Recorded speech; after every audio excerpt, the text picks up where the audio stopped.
Um pouco mais de sol, e eu era brasa. Um pouco mais de azul, e eu era além. Para atingir, faltou-me um golpe d'asa. Se ao menos eu permanecesse aquém. Assombrou paz, em vão, tudo esvaído, num baixo mar enganador de espuma. E o grande sonho despertado em bruma. O grande sonho, ó dor, quase vivido. Quase o amor, quase o triunfo e a chama. Quase o princípio e o fim, quase a expansão. Mas na minha alma tudo se derrama, entanto nada foi só ilusão. De tudo houve um começo e tudo errou. Ai, dor de ser quase, dor sem fim. Eu falhei entre os mais, falhei em mim. Asa que se enlaçou, mas não voou. Momentos d'alma que desbaratei, templos onde nunca pus um altar, rios que perdi sem os levar ao mar, ânsias que foram, mas que não fixei. Se me vagueio, encontro só indícios, ogivas para o sol, vejo-as cerradas, e mãos de heróis sem fé, acobardadas, puseram grades sobre os precipícios. Num ímpeto difuso de quebranto, tudo encetei e nada possuí. Hoje de mim só resta o desencanto das coisas que beijei, mas não vivi.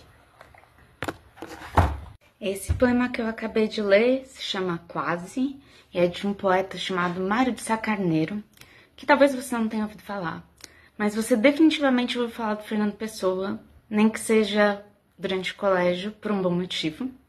Eles eram muito amigos. O Mário de Sá Carneiro é um poeta modernista, e essa pílula literária vai ser dupla, porque Mário de Sá Carneiro se matou quando ele tinha 25 anos e o Fernando Pessoa escreveu uma homenagem muito linda que eu vou ler também daqui a pouco.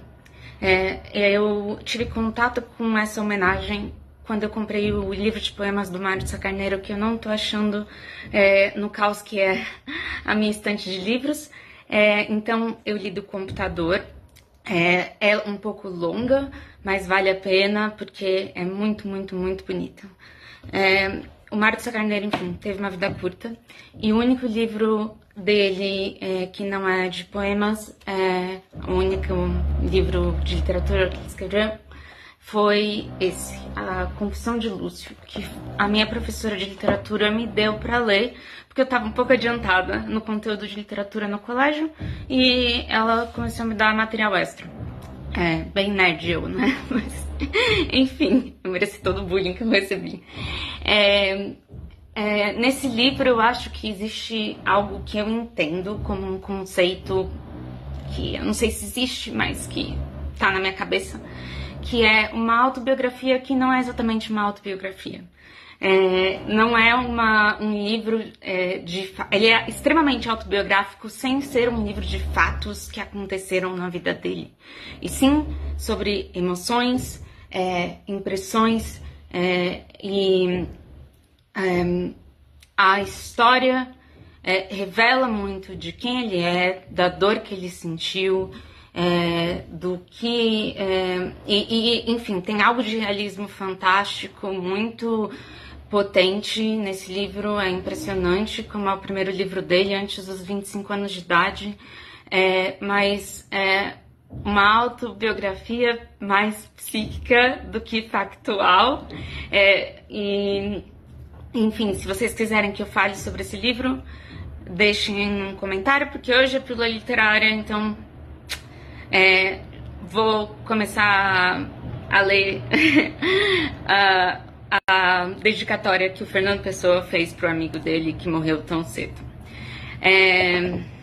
Meu nome é Piera, eu sou psicanalista, amante de literatura e formada em cinema, e essa seria uma pílula literária.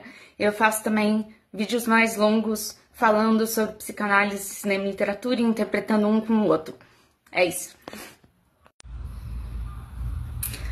Morre jovem o que os deuses amam, é um preceito da sabedoria antiga. E por certo a imaginação que figura novos mundos, e a arte que em obras os finge, são os sinais notáveis desse amor divino. Não concedem os deuses esses dons para que sejamos felizes. senão para que sejamos seus pares. Quem ama, ama só a igual, porque o faz igual como é mau. Como, porém, o homem não pode ser igual aos deuses, pois o destino os separou, não corre homem, nem se altera Deus pelo amor divino. Estagna só Deus fingido, doente da sua ficção. Não morrem jovens todos os que os deuses amam, senão entendendo-se por morte o acabamento do que constitui a vida. E como a vida, além da mesma vida, a constitui o instinto natural com que se a vive, os deuses, aos que amam, matam jovens ou na vida, ou no instinto natural com que vivê-lo. Uns morrem, aos outros, tirados do instinto com que vivem, pesa a vida como morte. Vivem morte, morrem a vida em ela mesma. E é na juventude, quando neles desabrocha a flor fatal e única, que começam a sua morte de vida.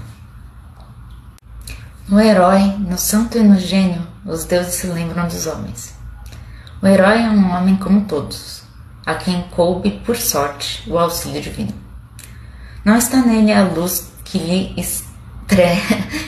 estreia a fronte, sol da glória ou luar da morte, e lhe separa o rosto dos seus pares.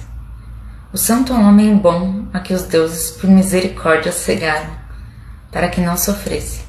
Cego, pôde crer no bem, em si e em deuses melhores, pois não vê, na alma que cuida própria e nas coisas incertas que o cercam, a operação irremediável do capricho dos deuses, o jugo superior do destino.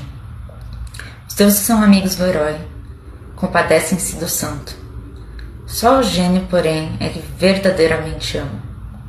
Mas o amor dos deuses, como por destino não há humano, revela-se em aquilo em que humanamente se não revelará amor.